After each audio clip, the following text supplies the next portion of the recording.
Good morning बच्चों। आज हम लोग क्लास 6 का हिंदी पढ़ेंगे जिसका शीर्षक है सरजू भैया। यह कहानी रामवृक्ष बेनीपुरी द्वारा लिखी गई है। इसमें सरजू भैया के व्यक्तित्व को दर्शाया गया है। लेखक के घर के पास ही सरजू भैया का घर है। वे उन्हें अपना बड़ा भाई मानते हैं। उनके गांव में सबसे लंबे और दुबले पतले व्यक्ति में सरजू भैया की गिनती होती है। उनका रंग सांवला, बगुले के समान पतली पतली बड़ी बड़ी टांगे, चिंपैंजी के समान बड़ी बड़ी बाहें, धोती कुर्ता और गमछा कंधे पर डाले हुए नजर आते हैं। सरजू भैया को देखकर ऐसा महसूस होता है कि मानो कोई मनहूस और भिखमंगा व्यक्ति हो, लेकिन फिर भी वे हमेशा हंसते मुस्कुराते हुए रहते हैं। इसलिए उनको लोग जिंदा दिल इंसान कहते हैं।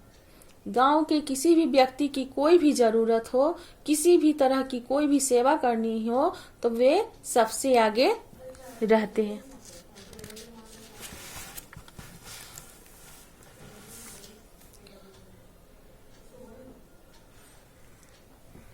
वे कभी किसी भी काम को, किसी के काम को ना नहीं कहते हैं। उनके पिताजी एक अच्छे जमींदार थे। उनकी बहुत अच्छी खेती थी। पैसे की कमी नहीं थी। लेन देन भी अच्छा चलता था उनका। और उनका मकान भी बहुत बड़ा, विशाल और बहुत ही सुंदर था। लेकिन उनके पिताजी के मरने के बाद प्रकृति ने ऐसा हाल बिगाड़ा उनका कि उनका भूकंप में घर टूट गया। बाढ़ और सुखाड़ आया तो उनकी खेती नष्ट हो गई। और जो उनके पास सूद का जो काम चलता था, पैसे सूद पर देते थे, वे आकर अगर रो देते, कोई भी किसी को भी पैसा दिया हो आकर रो देते, तो वो सरजू भैया इतने दयालु थे कि उसका मूलधन भी वे छोड़ देते थे। इस तरह से उनकी आर्थिक स्थिति जो है ना, दिन पर दिन बिगड़ती चली गई। अब तो सरजू भैया को ही महाजन से पैसा लेना पड़ता था। सरजू भैया का स्थिति ऐसा हो गया कि अब उनको महाजन से ही पैसा लेना पड़ता था उधार में। एक महाजन तो ऐसा था जो पहले सरजू भैया से ही पैसा लेता था, लेकिन बाद में सरजू भैया की स्थिति खराब हुई तो सरजू भैया को ही उसी महाजन से पैसा उधार पर लेना पड़ा। उनके सीधेपन का फायदा उठाकर महाजन ने सरजू भैया से सादे कागज पर अंगूठा का निशान लगवा लिया और अब सरजू भैया पर मुकदमा करने की बात भी करता है। सरजू भैया से लेखक ने कुछ रुपए लिए थे, लेकिन अभी तक उसको लौटाए नहीं। सोचे कि सरजू भैया को जरूरत होगी तो वे खुद मांग लेंगे। यह सोचकर सरजू भैया को रामवृक्ष बेनीपुरी ने पैसा नहीं लौटाया। सरजू भैया की शादी हो चुकी थी।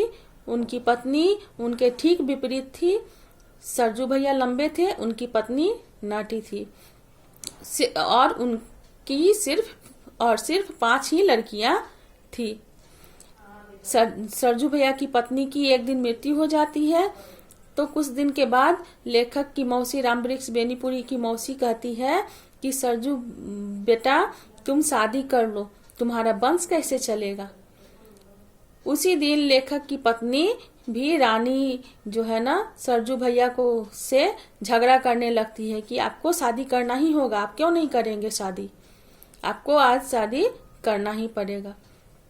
सरजू भैया कहते हैं कि मैं शादी क्यों करूं, किस लिए करूं, जिससे कि रामवृक्ष बेनीपुरी जी को नई भाभी मिले और वे दिन रात अपनी भाभी के साथ चुहल करें और मजा ले, इसलिए मैं शादी करूं। और यह कहकर वे बात को टालना चाहते थे, शादी की बात को टालना चाहते थे। और इतना कहते ही वे ठहाका लगाकर जोर से हंस पड़ते हैं। रानी भी उनके ठहाके भरे हंसी को देखकर संकोच में पड़ जाती है और यह दोनों को लेखक देखते रहते हैं और चुपचाप मुस्कुराते रहे। यही कहानी थी। हम लोग प्रश्नोत्तर देखेंगे। पहला प्रश्न है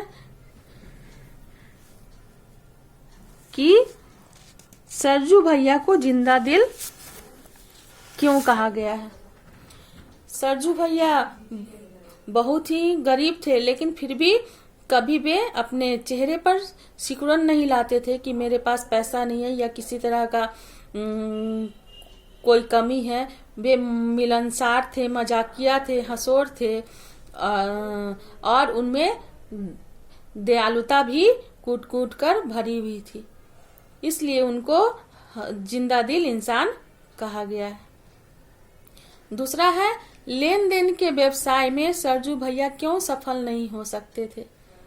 लेन देन के व्यवसाय में सरजू भैया इसलिए सफल नहीं हो सकते थे क्योंकि वे बहुत जरूरत से ज्यादा ही दयालु थे, और जो भी आके सामने में आकर आंसू बहा देता उसको अपनी दया से उस पर दया कर कर उससे मूलधन भी नहीं मांगते थे, इसलिए सरजू भैया इस लेन देन के व्यवसाय में सफल नहीं हो सकते थे। तीसरा है, चतुर फुर्तीले और कामकाजू आदमी होते हुए भी सरजू भैया सुखी संपन्न क्यों नहीं रह सके। सरजू भैया चतुर फुर्तीले और कामकाजू आदमी थे, होते हुए भी सब सुखी संपन्न इसलिए नहीं रह सके क्योंकि सरजू भैया की दूसरे के ही काम से फुर्सत नहीं मिलती थी। किसी के घर में कोई भी बीमार हो, किसी को कोई जरूरत हो, किसी को कोई सामान लाना हो, किसी को कोई खबर पहुंचानी हो, तो वे उसके काम में लगे रहते थे और अपने लिए उनके पास कोई भी समय नहीं था। गांव भर के लोगों का बोझ वे उठाए रहते थे। ऐसा इंसान कभी भी अपने घर की तरफ नहीं देखता था, देखेगा, इसलिए वे कभी भी सुखी संपन्न होकर भी उनको जीवन में परोपकार में ही समय बीतता था, इसलिए वे सुखी संपन्न नहीं रह सके। चौथा है, सरजू भैया ने सादे कागज पर अंगूठे का निशान क्यों बनाया। सरजू भैया सूदखोर महाजन के कहने पर सादे कागज पर निशान इसलिए लगा देते हैं क्योंकि वे रुपया जो है ना, पैसा जो महाजन देता है उसको बांध चुके होते हैं। वे महाजन के व्यवहार से आश्चर्यचकित होते हैं। जो महाजन कभी सरजू भैया से रुपया लेता था, आज जब सरजू भैया को रुपये की जरूरत पड़ी तो वो महाजन ने अंगूठे का निशान लगाने को कहा। सीधे साधे सरजू भैया निशान लगा देते हैं। पांचवा है, अपनी शादी की बात सुनकर सरजू भैया ठठाकर क्यों हंस पड़े। सही उत्तर में चिन्ह लगाइए। यह समझकर कि लोग उनसे हंसी कर रहे हैं, नहीं, वे ऐसा नहीं समझते थे। सरजू भैया स्वयं हंसी कर रहे थे, ये भी गलत है। दूसरी शादी की संभावना पर वह बहुत खुश हो रहे थे, प्रसन्न हो उठे थे, ये भी गलत है। वह हंसकर बात को टालना चाह रहे थे, ये सही है। इन सभी को बना लेंगे।